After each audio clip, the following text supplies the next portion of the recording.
모든 사람들이 성공을 꿈꾸지만은 그러나 세상에서 성공을 하면서 살아가는 삶은 대단히 어렵고도 힘듭니다. 그렇기 때문에 우리는 어려운 환경 속에서도 성공을 이루어서 많은 사람들을 감동시키는 그런 사람들을 영웅이라고 말합니다. 1970년 완도의 작은 섬에서 농부의 아들로 태어난 한 어린아이가 있습니다. 이 아버지가 농사철이 아닐 때는 골프장에 가서 캐디로 이제 일을 했었는데, 아버지를 따라 구경을 간 이 아이는 그 골프라는 걸 보고 그 골프의 매력을 느낍니다. 그래서 아버지를 쫄라가지고 골프공 2억 개를 얻어서 완도의 백사장이잖아요. 섬이니까 그렇죠. 거기서 이제 골프채가 없으니까 그냥 막대기를 이렇게 깎아가지고 그걸로 골프공을 치면서 어린 시절을 보냅니다. 그렇게 나홀로 골프를 연습하던 이 아이는 17살 완도 수산고등학교에 지나가면서 처음으로 대회에 나가가지고 우승을 하게 되죠. 그런데 이 아이를 잘 지켜보는 한 골프계의 유명한 사람이 보니까 이 아이는 폼도 웅성하고 보니까 전혀 골프 선수 같지가 않은 거예요. 왜냐? 누구한테 배운 것이 없거든요. 그냥 혼자 그렇게 노는 거잖아요. 그래서 이 아이에게 이야기합니다. 너 골프 제대로 안 해볼래? 그래가지고 서울의 한서고등학교로 전학을 시킵니다. 그가 바로 최경주입니다. 2002년 남자 선수로는 아시아 최초로 LPG 대회에서 우승을 하면서 아시아권의 선수들에게도 야, 우리도 PGA에서 할 수 있겠다라는 꿈을 심어준 그 사람이 바로 최경주입니다. 어린 시절부터 그는 독실한 크리스찬으로 성장했던 그는 하나님의 말씀 마태복음 9장 17절의 말씀을 늘 기억하면서 새 포도주는 새 부대에 넣어야 둘 다 보존된다라는 그 말씀을 따라서 과감하게 어린 나이지만 서울로 전학을 하게 됩니다. 그리고 그는 이제 본격적으로 코치 밑에서 스윙하는 장면부터 해가지고 골프 용어를 하나하나 배우면서 골프를 배우게 되었다라고 하는 것이죠. 그리고 그는 통산 8승을 이루면서 참으로 많은 사람들에게 도전을 심어주었던 사람입니다. 그는 새롭게 야소장한 프로에 출연해서 최경주는 자신의 골프 인생을 딱 2 단어로 설명했습니다. 그것이 바로 고난과 도전이라는 말입니다. 고난, 골프장이 없는 곳, 그리고 백사장에서, 사실 골프는 백사장에 사는 게 아니잖아요. 최고급 천연 잔디밭에 사는 거예요. 그러니 이 모래밭에서 연습하는 것과 골프장에 사는 것 얼마나 많은 차이가 있겠습니까? 더군다나 막대기로는 아무리 공을 세게 쳐도 정교하게 날아갈 수가 없는. 그래서 그는 그 시절을 고난이라고 말합니다. 그리고 그는 도전이라는 말로 또 하나의 인생을 설명했다라고 하는 것입니다. 많은 사람들은 좋은 환경 속에서 꿈을 꿉니다. 그러나 그런 사람들이 전부 성공하는 것은 아니라는 거죠. 옛말에 개천에서 용이 난다라는 말이 있습니다만은 그야말로 호랑이 담배 피우던 시절의 이야기입니다. 요즘은 개천에서 용이 날 수 없습니다. 왜냐? 어린 시절부터 치열한 경쟁 사회에서 자라기 때문에 두각을 나타내기가 어렵다라고 하는 것이죠. 이것은 우리의 신앙의 삶에서도 적용이 돼야 됩니다. 우리가 보면 끊임없는 도전과 그리고 변화를 이루지 않으면 우리 신앙생활 역시 참으로 세상에서 번뇌되는 사람으로 살아가기가 어렵기 때문이라고 하는 것입니다. 다만 우리의 신앙생활은 우리의 힘과 노력으로 되는 것이 아니라 항상 우리의 곁에서 끊임없이 우리를 도와주시는 성령님의 도우심으로만 가능하다는 것이 바로 차이점이라고 볼 수 있다라고 하는 것입니다. 우리 역시도 성공을 꿈꾸며 살아갑니다.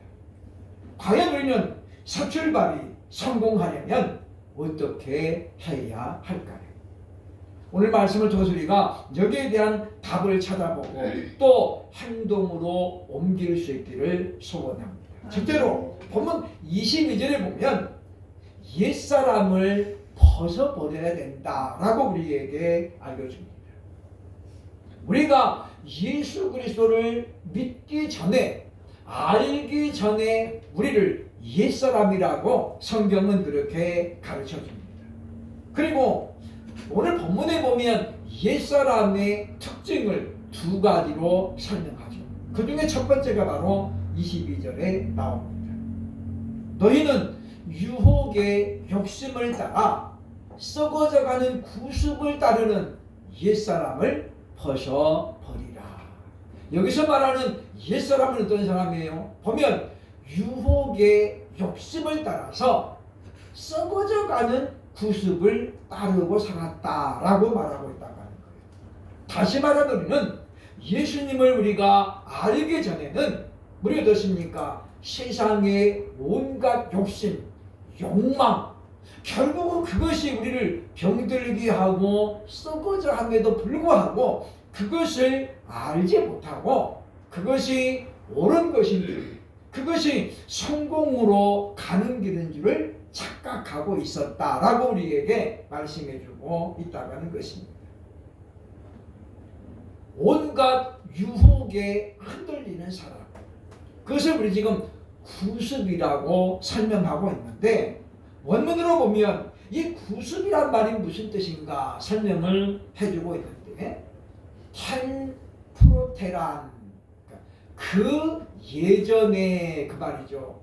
텐프로테란, 그리고 지금 아나스트로펜, 아나스트로펜이 뭐냐면 생활 방식, 생활 양식 또는 생활 습관이라고 번역이 되는 단어예요. 그러니까 구습이라는 게 뭐냐면 옛날 습관이라는 말인데 이걸 정확하게 번역하면 그 예전의 생활 방식을 우리가 버려야 된다는 거예요.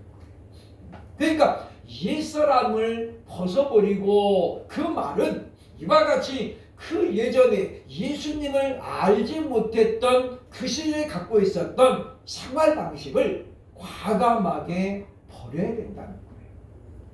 그 예전에 가졌던 생활 방식이 무엇입니까? 유혹을 잘 빠지고 또 썩어져가는 그런 것들을 우리가 추구하는 생활 방식을 가졌기 때문이라고 우리에게 말씀해주고 있습니다. 두 번째로 옛사람의 생활 방식이 어떤 것이었느냐? 본문 4장 18절에 보면 이렇게 말합니다. 그들의 마음이 어두워지고 무지함에 의해 그들의 영이 죽은 자 같았다. 죽은 자 같았다가 아니라 사실 에베소서 2장 1절은 뭐라고 하냐니까 너희의 허물과 죄로 죽었던 이라고 말하죠. 그러니까 죽어 있는 자 같았다는 거예요. 뭐가요? 그들의 영이. 그러니까 우리는 예수님을 알기 전에는 우리의 생활 방식이 됐다는 거예요. 죽어 있었다는 거예요. 죽어 있었다. 그러니까 영적인 것에서는 죽어 있었기 때문에 하나님에 대한 지식이 전무했다는 거잖아요. 그래서 옛날에 우리 조상들은 기부제를 지내고 각종 제사를 지내면 누구에게 지낸 거예요? 우상에게. 그래서 비가 좀 안 와도 그렇게 조물주를 바라보면서 비를 내려달라고 그렇게 제사를 지냈던 것을 볼 수가 있습니다. 그러니까 우리는 그 예전에는 하나님이 누구인지 예수님이 누구인지 전혀 관심도 없었고 몰랐다 그 말이에요. 그렇기 때문에 에베소서 1절에서 바울이 말합니다. 허물과 죄로 너희는 죽어 있었다. 그런 우리가 그리스도 예수를 믿음으로 말미암아 이제는 하나님의 자녀로 거듭났다라고 말씀하고 있다고 하는 것입니다.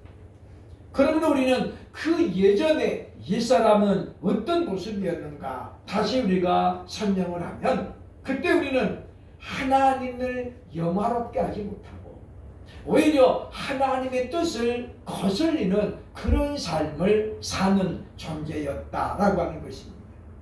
그러므로 우리는 이와 같이 그런 이제는 옛사람의 모습을 완전히 우리가 벗어야 된다는 거예요. 최병주 사람은 그렇게 이야기하고 있습니다. 자기는 무조건 열심히만 하면 되려고 한다는 거예요. 그러나 아마추어와 프로에는 엄연한 차이가 있습니다. 아마추어 때는 말 그대로 그냥 열심히만 하면 됩니다. 근데 프로는 그렇지 않습니다. 얼마나 체계적으로 선수들이 오늘날은 훈련을 받습니다. 옛날에는 막 무조건 운동장 10바퀴 막 이렇게 뛰었는데 지금은 그렇게 안 합니다. 지금은 굉장히 과학적으로 그리고 이제 맞춤형 형식으로 훈련을 하잖아요. 그렇기 때문에 오늘날 스포츠 선수들은 만들어지는 거예요. 옛날에는 그야말로 5%의 영감과 95%의 노력으로 됐다면 지금은 거의 반반입니다. 그래서 우리가 어떤 시설, 어떤 사람 밑에서 배우느냐에 따라서 전혀 딴 사람이 될 수 있다라고 하는 거죠.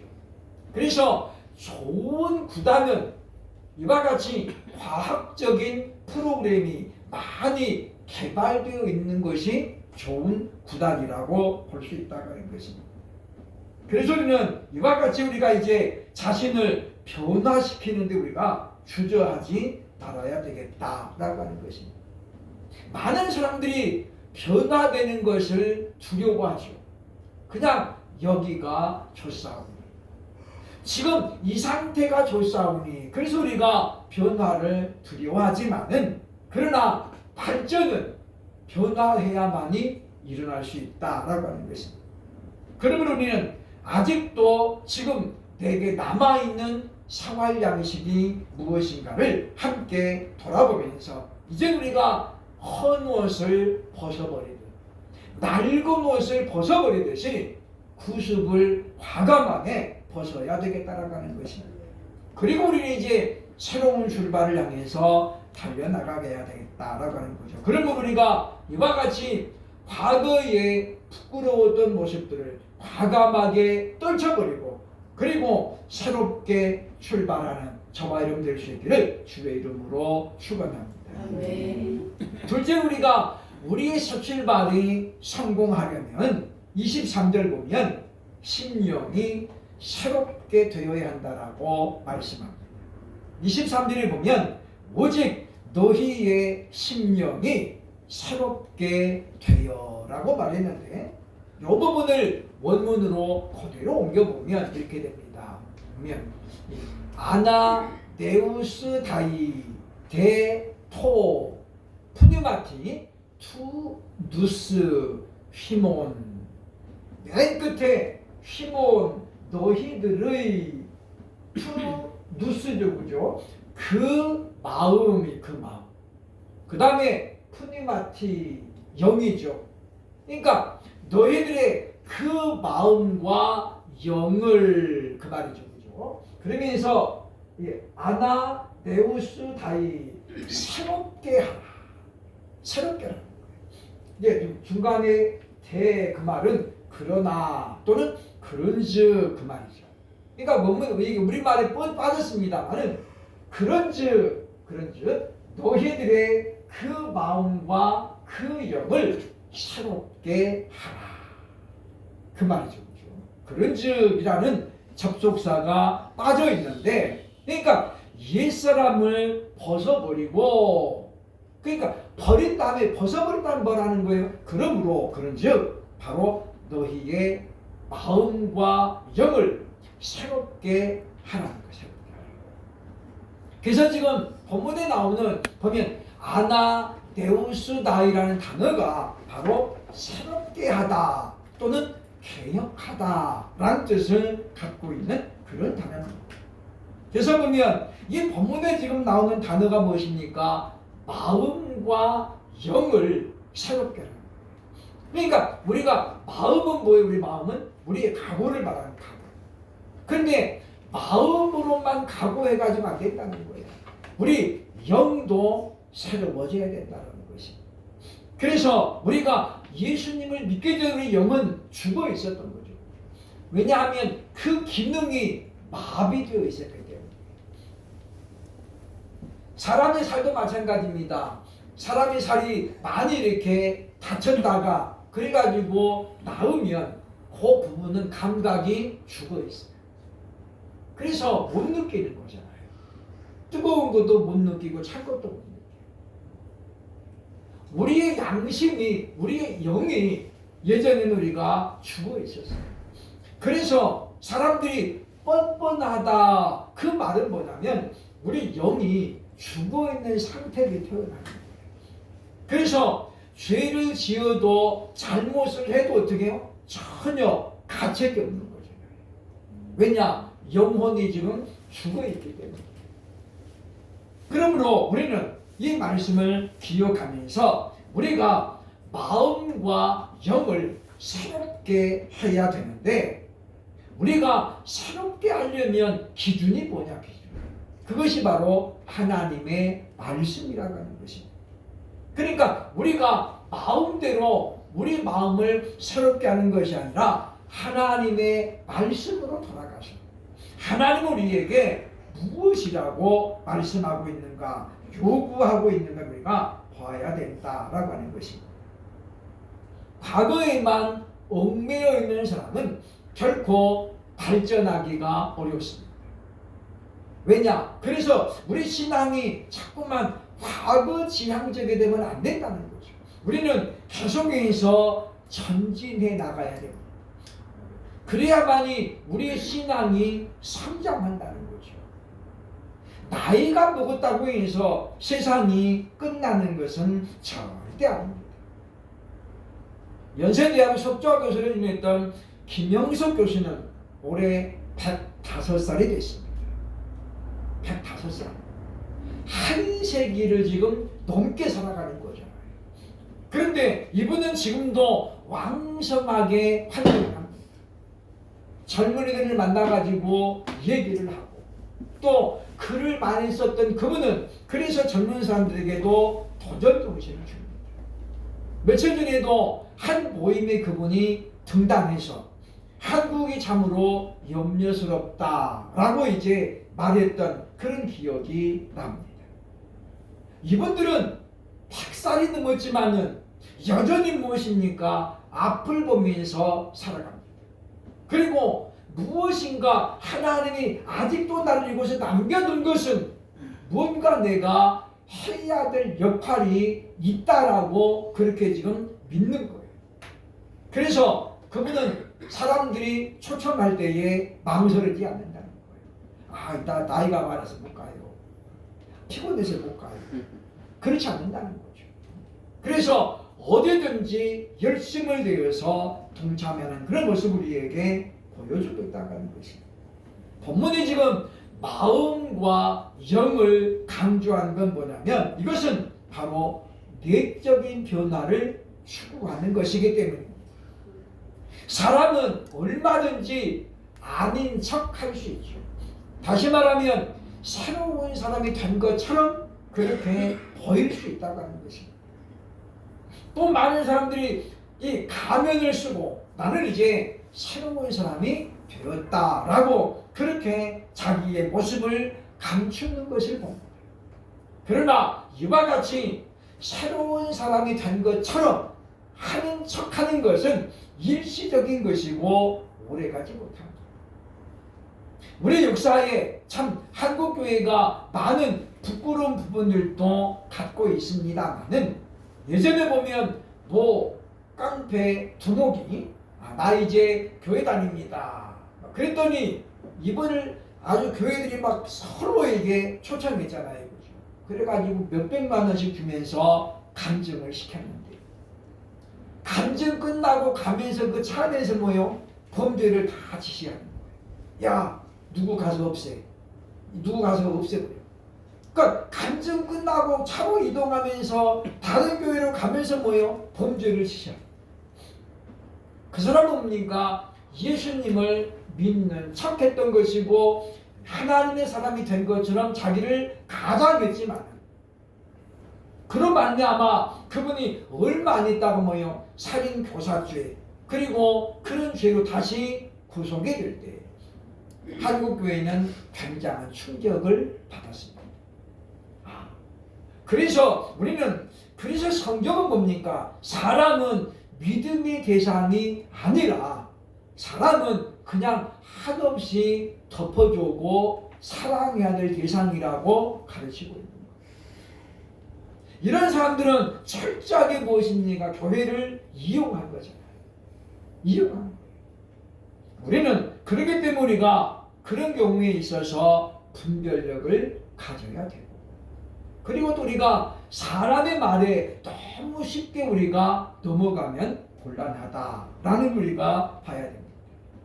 내적인 변화는 금방 그렇게 쉽게 나타나지는 않습니다. 그걸 우리에게 보여주는 사람이 누굽니까? 사도 바울입니다. 그는 다메섹으로 가는 도중에 예수님을 만났잖아요. 그리고 그는 당장의 변화를 일으킵니다. 그리고 그는 예루살렘으로 가가지고 내가 이렇게 이제 새 사람이 됐습니다. 나는 이제 예수님을 믿습니다. 그러면서 자신을 드러내지만 그러나 뭡니까? 회중들의 반응은 싸. 저 사람이 또 우리를 지금 낚으려고 지금 위장을 펴는구나 라고 많은 사람들이 얘기하는 거예요.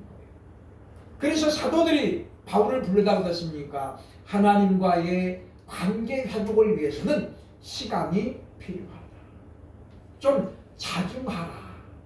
정말로 당신이 변화되었다면 그 기간이 필요하다라는 거예요. 그래서 그는 고향으로 돌아갑니다. 그리고 바나바가 그를 부를 때까지 그는 하나님 앞에 침묵하며 기도하며 회개하며 그리고 뭐요? 참회하는 시간을 갖는 거잖아요. 그럴 때에 바나바가 그를 부릅니다. 그리고 우리가 아는 것처럼 안디옥에서 함께 해보자. 그래가지고 교회를 세우게 되는 것이거든요. 그러니까 우리가 너무 막 마음이 급해가지고 나 이제 새로워졌어. 그 사람들이 믿어줘야 된다는 거예요. 그러려면 우리가 변화된 열매를 가져야 된다라고 하는 것이라고 하는 것입니다. 요즘 청년들을 바라보면서 말합니다. 덩치는 훨씬 커졌는데 그런데 체력은 오히려 떨어졌다.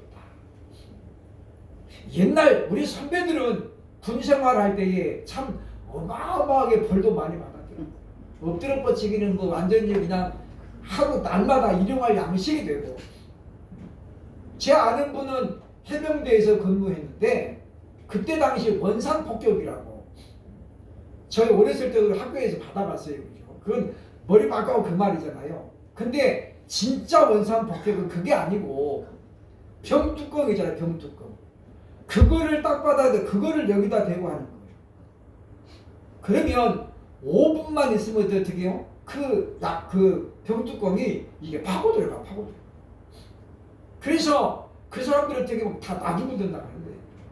그래도 옛날에는 어떻게 해요? 그거 다 견뎠어요. 요즘 애들 그거 시켜봐요.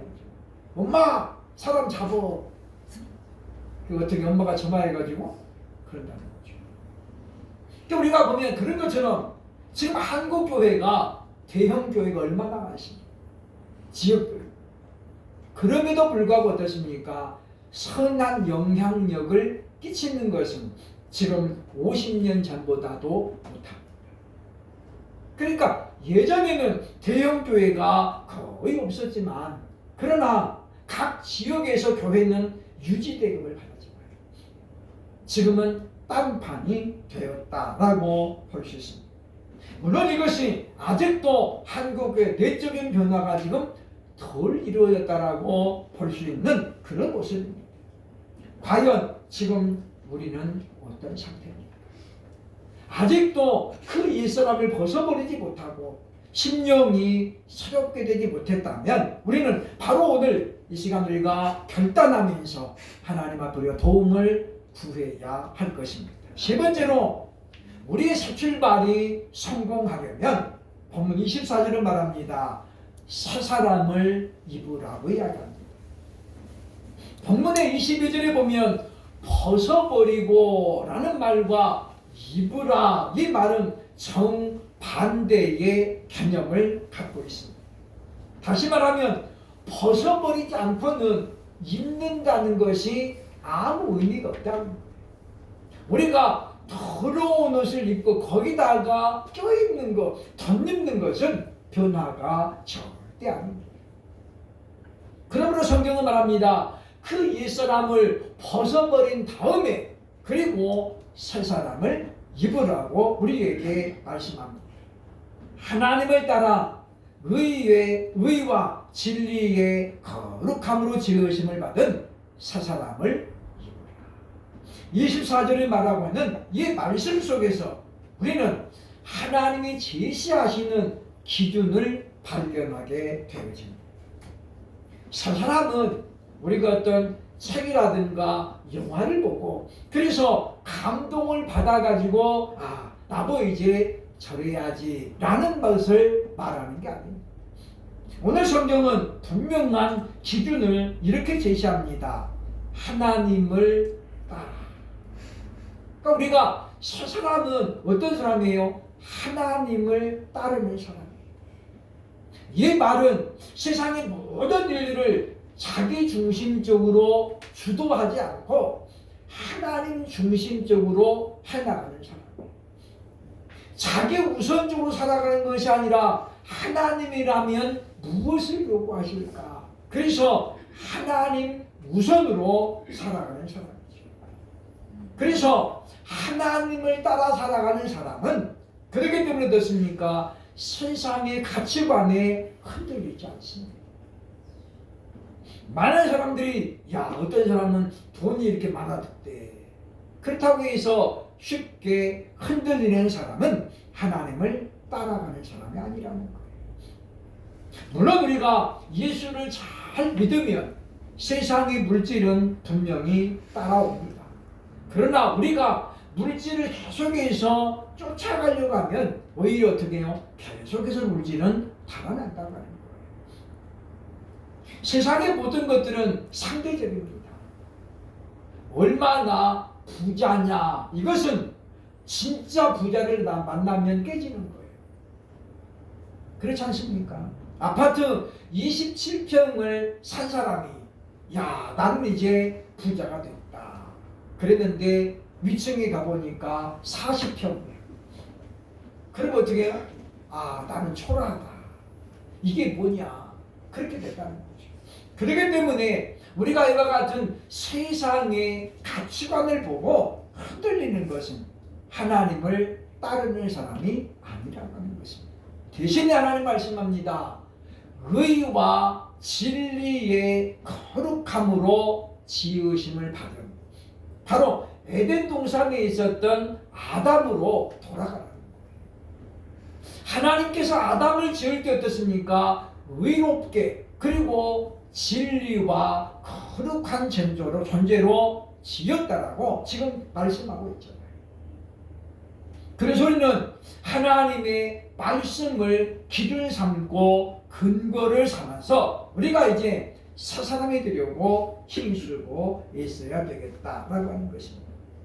그래서 우리는 이제 하나님을 따라 정말 우리가 하나님의 말씀을 삶에서 실천하면서 그러면서 우리의 삶이 과거에 썩어져가는 그런 유혹에 민감한 것이 아니라 우리는 이제 의로운 삶, 또 진리를 추구하며 그리고 거룩함을 살아 추구하는 그런 삶이 돼야 되겠다라고 하는 것입니다. 거룩의 본질은 구별입니다. 거룩하다 이 말은 구별되다라는 말이거든요. 그래서 우리가 성도라는 말을 할 때에 이건 뭡니까? 구별된 사람을 말하는 거예요. 다시 말하면 예수님을 믿지 않는 자들과 교회를 다니지 않는 자들과 우리는 구별되어야 됩니다. 그래서 우리가 뭘로 구별할 것입니까? 우리의 물론 외적인 모습을 보고도 어느 정도 구별이 되는 경우도 있습니다. 그러나 그것은 반드시 그렇지는 않아요. 우리 아파트에 한 할머니 한 분이 계시는데 이분을 이제 가끔씩 이제 만나면 이분이 얼굴이 그렇게 인자해 보여요. 나이 많은데. 그럼 이분이 항상 웃으면서 인사를 건네요. 오늘 복 받으실 거예요. 이렇게. 그래서 저는 그분이 예수 믿는 분인 줄 알았어요. 막 이렇게 할머니인데 항상 인상쓰는 걸 못 봤어요. 이거 끌고 다니는데도 항상 먼저 인사하고 엘리베이터 타면 먼저 이렇게 인사하고 해서 예수 믿는 분인가? 그랬더니 제가 물어봤거든요. 교회 다니세요? 절 다녀요. 그러시는 거예요. 그러니까 우리가 외모만 봐가지고는 몰라요. 절 다니는 사람도 얼마든지 친절할 수 있고 얼마든지 밝은 모습으로 살아가더라고요. 그러니까 우리가 외모만 몰라요. 우리 지금은 이제 은퇴하셨지만은 서문강 교수님은 그분은 뭐 우리가 아는 것처럼 중심교회에서 평생 목회하시다가 은퇴하셨고 영어를 아주 잘하시네요. 고려대학교 신방과를 나와가지고 원래 아나운서가 꿈이었던 분인데 하나님이 그를 불러가지고 아나운서 대신에 목사가 됐잖아요. 근데 이분이 세계적인 책들을 많이 번역했는데 이분은 귀가 부처님 귀. 귓볼이 아주 그냥 이렇게 늘어져가지고 사람들이 보면 보살인 줄 알아요. 어느 날 전철을 타고 이분이 이제 어디를 가는데 스님 한 분이 오시더니 시주님 그러면서 합장을 다 하는 거. 귀를 보고 불자인 줄 알아요. 불자. 이분이 화가 나가지고 나 목사입니다. 그랬대. 나 목사입니다. 목사처럼 안 보여요? 그랬대. 부처님 같다. 그래서 이분이 그냥 번전도 못 찾고 저러면서 자기 어느 교회 담임 목사입니다 라고 하고 그냥 한바탕 웃고 헤어졌대. 그러니까 우리가 어떤 단적인 모습들 외적인 모습을 가지고 평가하기는 어려운 거예요. 그러면 우리가 새 사람이 됐다는 뭘로 표시할 수 있습니까? 삶의 방식이라고 하는 거예요. 첫 번째 사람 어떤 생활 방식이 바꿔졌다는 거죠. 어떻게 해요? 거룩한 삶으로 말입니다. 누군가 우리를 지켜봐서가 아니라 하나님은 항상 우리를 불꽃 같은 눈동자로 지켜보시기 때문입니다. 그러므로 우리는 교회가 어떤 단체인가를 늘 생각해야 되죠. 그래서 우리는 기독교는 부지런한 종교입니다. 그래야 우리가 기도할 수 있고 또 말씀을 보는 시간 우리가 확장할 수 있거든요. 게을러서는 절대 할 수 없습니다. 왜냐? 우리에게 24시간은 똑같이 주어지잖아요. 일하면서 언제 기도하고 언제 성경 보겠습니까? 부지런하지 않으면 안 된다라고 하는 것입니다. 그러면 우리는 교회 공동체는 새롭게 돼야만이 하나님 앞에 인정을 받는다는 것을 분명히 기억을 해야 할 것입니다. 그러면 우리가 오늘 말씀을 우리가 다시 한번 보면서 우리는 연약한 존재예요. 그건 하나님께서 누구보다도 잘 아시잖아요. 그럼에도 불구하고 우리가 하나님의 은혜를 구하는 것은 하나님은 우리에게 그런 가운데서도 끊임없이 은혜를 주시고 하나님의 사람으로 자라나게 하기 때문이라고 하는 것입니다. 그래서 우리가 날마다 하나님의 전신갑주로 우리를 이제 무장했습니다.